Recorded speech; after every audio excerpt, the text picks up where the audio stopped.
Hello, it's Wednesday at 3 o'clock, and I'm Joanna with Blissful Baby Sleep Coaching, and we are going to talk about how to create a really great routine for children 3 years and up. Because I've been getting a lot of phone calls lately with families that are really struggling around chaotic bedtimes. It's always feeling rushed. There's always like some kind of tantrum that happens. Um, there's delays, which then the child gets overtired or overstimulated, and you end up like getting in an argument with your child or getting in an argument with your spouse. And essentially, it just means that the whole sequence of events from bedtime all the way until they're finally quiet house is just this extremely stressful time for families. And so I wanted to talk today about some of my kind of tried and true tips and recommendations that might help calm the chaos, make you feel like you have a little bit more control over the process, and some guidance so that you can bring it together and then hopefully implement some of the strategies. And over the course of time, when you develop this new rhythm with your family, hopefully you will find that life gets a little bit easier around bedtime. Because I know, you guys, it's so hard right now. We're still in COVID lifestyle, which means that we have, limited opportunities to be out and about.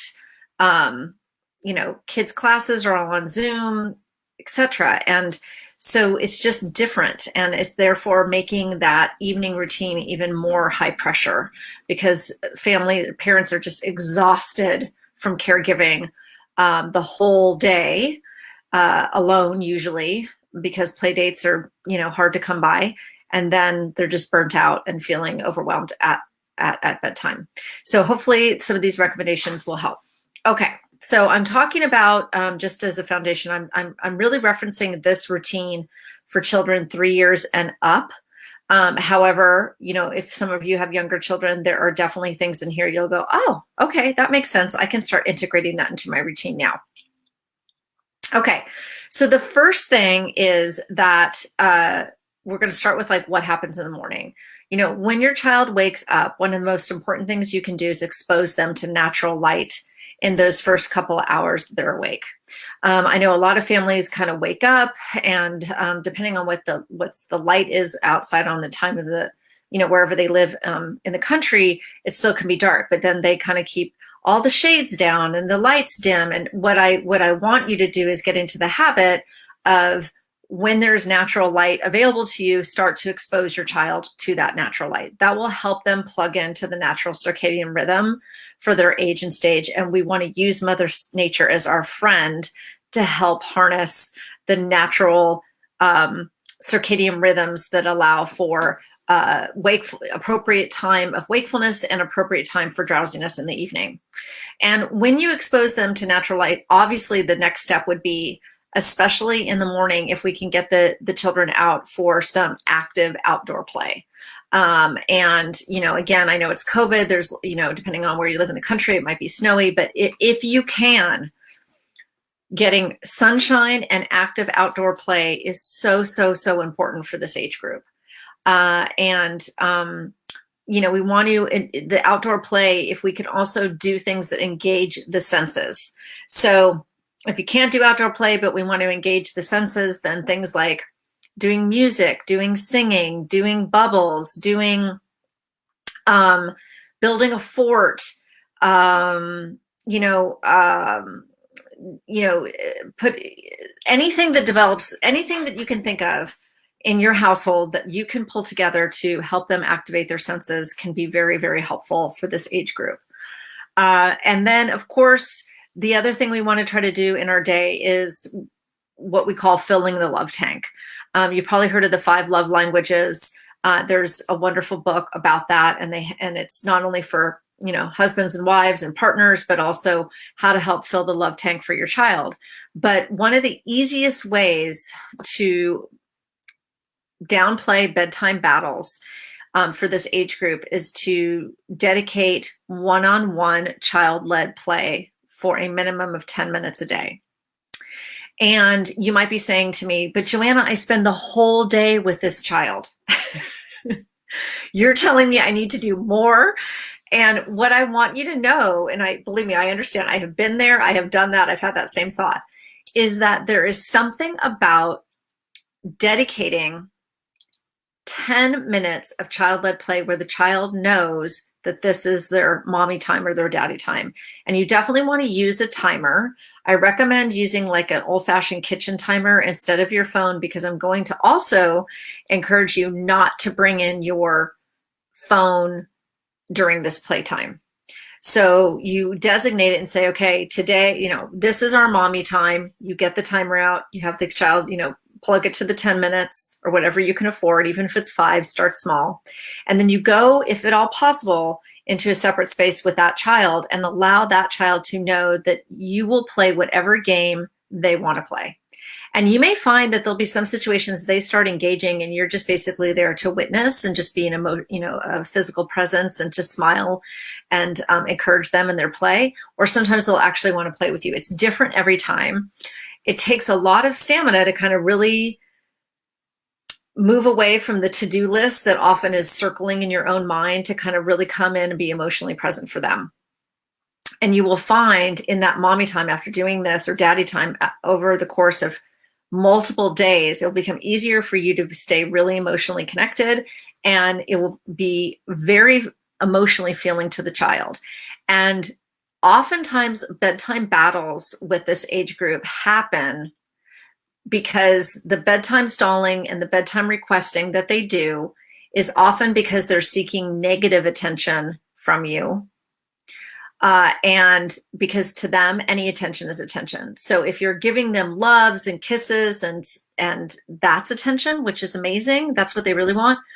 But they will also seek attention through negative attention. So they will, become ornery or defiant or bedtime stalling and requesting and trying to keep you engaged. There's this feeling of kind of engagement, like they're battling for your attention, but not through a happy means. There's some power struggle energy going along with that. That type of energy around bedtime is usually because they didn't get their love tank filled during the day. And so if that would be a big recommendation for anybody that has that experience at bedtime, try consistently building into your schedule mommy daddy time, and make sure the child knows that this is something new you're doing. This is why this is for children age 3 and up, because at age 3 and up, they really do understand, like, oh, wow, it's mommy time and I'm doing my timer and I'm going to have this focused attention from that one parent. It's best to have one parent at a time. Okay. So now let's move on as we're like moving. Those are some of the recommendations I have for the daytime, just to make things set you up for success at night, right? Because daytime activities absolutely bleed into nighttime. So it all kind of goes together. So now you're rolling into dinner time, bath time, all that. Number 1 recommendation, no TV or iPads or screen time on the phone, etc., 2 hours before bedtime. So if you want your child to be asleep by 7, you need to make sure that screen time is done, complete, no later than 5 p.m. Okay? And the reason why this is, it's all over the news. You've probably heard this 1,000 times, but they're the 2 hormones that regulate sleep, melatonin and cortisol. Melatonin is triggered in the morning hours when we get daylight, which is why I started my Facebook Live with that recommendation. And it's starting to peak, in the evening. And if you're exposing your child to blue light off of these devices, it actually minimizes the amount of melatonin that will be secreted. Therefore, the child will not necessarily get that full hormonal boost of feeling drowsy. And we all want to feel drowsy before we go to bed. So it gets increasingly more difficult for children to have the drive for sleep and slumber and drowsiness, because the melatonin is not as prevalent, because it had been dumbed down by the blue light. So you can see why that's so important, right? You want Mother Nature and everything that our circadian rhythm does as a benefit to your child. Okay. So There you are at dinner time. Okay. We always know dinner time's a little hectic. We do the best we can. I love crock pots. I have my energy to cook in the morning and then my energy weans. So our family does a lot of crock pots and Instapot, and it's just the way it goes. I'm not a gourmet. But after dinner, then, you really have two choices. You have a choice to do some, depending on the energy of your children, to do some more active play right after dinner to kind of get those last bits of energy out. But you have to be careful about it, because offering active play after dinner works for some children beautifully. You can go from active play to quiet play and then move on to bath. But for some kids, they cannot go from active play to quiet play to bath. They get too buzzed up from the active play, and then everything else becomes a battle thereafter.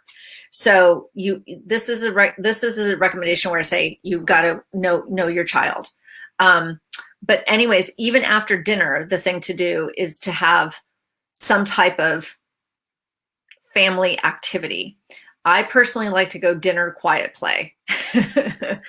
And again, use that timer, right? It's with this age group, they like to know what comes next, next, and next. And timers can be really great because they don't battle you. The timer is the one kind of setting the sequence, and they like it. So, when you start integrating a new pattern, this can be a great asset to you. So after dinner, some type of activity. I prefer quiet play, using a timer, maybe cap it at 15 or 20 minutes. Then when that timer goes off, that means we're heading upstairs or heading into the bath sequence. My recommendation is to always go into the child's bedroom first and set up the bedroom. So you're going to go in and grab, pull out the jammies, pull out the books, get the water glass filled, dim the lights, turn on the sound machine, like whatever you need to kind of create that atmosphere. Because what my hope is that from the time they get out of the bath, they're going to go directly into that dimly lit room that's all set up for them. Because we want to minimize the amount of stimulating activities between bath and going back into that bedroom. And for this age group, I think this is quite critical, because from bath to the bed, they will always, always start bedtime stalling and bedtime requesting. And so if they're like, well, what about my water? I want 4 ice cubes, or I need another snack, or I don't like those pajamas, or, on and on, right? So if you set up the room before, they have everything they need. It's all been agreed upon. You're wearing these jammies. You've got this many ice cubes in your water. You've got these 3 books that you've picked out. It's all done. All the negotiations are done before we get into the bath. So when we come out of the bath, we go into that dimly lit room. And again, what's great about bath time, you guys, just so you know, is that when the body temperature goes up, when they go into that dimly lit room and the body temperature is coming down, that can also help bring on drowsiness. So another reason to minimize stimulation and negotiations when you've just come off a bath, which is for most babies and most children, very relaxing. Okay. So there you are. Now you're reading books. Now, one thing I forgot to say about that transition from bedtime, from dinner time to bath, depending on which parent is in charge of bath, I always try to say delegate, delegate, delegate. I think it's important to have parents take different components of the bath or components of the bedtime so that the other caregiver can get other things done, such as cleaning the kitchen or, etc. But whoever is the person that's ultimately in charge of bedtime, like those final moments when you're reading books, etc., if that person is already feeling really frazzled, overwhelmed, stressed out about moving into this next chapter, we need to support that caregiver and give them time to kind of just ground themselves. Because if they go into the bath books program feeling rushed, feeling stressed out, feeling resentful, feeling agitated, inevitably, it's just like this horrible Murphy's Law. Inevitably, that will be one of those nights where the child will have the world's worst tantrum, will be the worst fight. And it's usually because the energy of the parent can be infused, and it just starts this reaction. Okay. So if you are in a situation, if you're in charge of bedtime and you can tell you're already geared up, I just encourage you to do something to help ground yourself before you move into that bath time sequence. Okay. So now we are at bath. We have now moved into our dimly lit room. And then of course we get jammies on and we begin to read books. For this age group 3 and above, I always recommend, no more than 3 books. And those books get chosen before you go, in the room setup phase, and they get to help you pick those books. And then that's it. You get to read the 3 books. There's no double reading the book. There's no returning one book for another. This is the bedtime stalling and bedtime requesting that we often see. And I'm telling you, they can be so genius about their requests. And oftentimes the requests can just seem so like, okay, sure, we'll exchange this book for this one, or okay, you can hold this bunny instead of this bunny. But I'm telling you, the bedtime requesting and stalling is just leads to one thing to another to another. So when you feel like the stalling and the requesting is coming, you want to kind of have in your back pocket a mantra that you always say when it starts. I love you, it's night night, or Bunny's tired and he's in the crib. Like whatever it is, just have a mantra so that you're not needing to respond to every request. You just kind of respond with this very neutral, loving statement that usually helps stop that behavior. Okay. So now you're reading books and you're about to get your child in bed. And by the way, this whole period should take about, from bath to the time that you put them into bed and walk out the door, should take about, 30 to 40 minutes is common. And the key thing is you always want to say to yourself, okay, what time do I want them to be asleep? Not getting ready to go to sleep, not reading the second book. What time do I want the house to be quiet with my child asleep? And the answer to that question is often dependent on the child's sleep window. And I've talked about sleep windows a lot, so you can go and look at some of my Facebook Lives about that, or you can go to my YouTube channel, which is Blissful Baby Sleep, and really start to identify your child's sleep window. Because if you work with the sleep window and all of these recommendations from morning till night, and you do this day after day, you'll find that things are going to start getting easier. The last thing I just want to say about kind of the sequence that starts at dinner time is, with this age group 3 and above, the more consistent we can be with the same activity, the same sequence of events every single night, the easier everything comes, because the child really just wants to know that consistency and that routine and that pattern. They depend on that for safety and security and to feel really connected. And ultimately, bedtime can just be the most beautiful, enjoyable, sweet, connected, loving time. I don't want it to be chaotic and stressful for you. When I know it can be something completely opposite. It can be really beautiful. And so I'm hoping that you will consider some of these recommendations and that you'll try them out. But when you're trying things out, I just want you to know, with anything that is related to behavioral modification, you have to do it for multiple days in a row and make adjustments step by step until it all clicks into place. This is, establishing a new routine is never easy. We know that because we've probably been on a diet before, or we've tried to establish a new exercise routine. It's one thing to mentally click it, say you want to do it. It's completely different of trying to implement and then follow through with the accountability. So be patient with yourself. That's part of the process, but I can tell you it is totally worth it.